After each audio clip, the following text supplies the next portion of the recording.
All right, so I am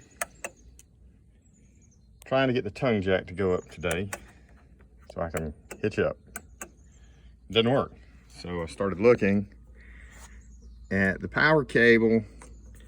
This power cable coming to it actually came in, I don't know if you could see it, right under the this little gas bottle shroud. And actually, to my surprise, that is just cut aluminum with no protection for the wire whatsoever. So you can see bare metal in there, conductor. This is pretty poor,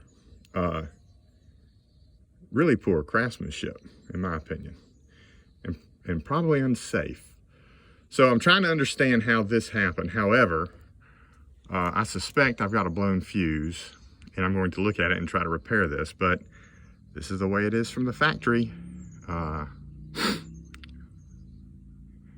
They strike again. So anyway, I just want my camper to get out of the way and let me camp, not to be a burden and something that needs repair all the time, especially a $100,000 camper like this Globetrotter.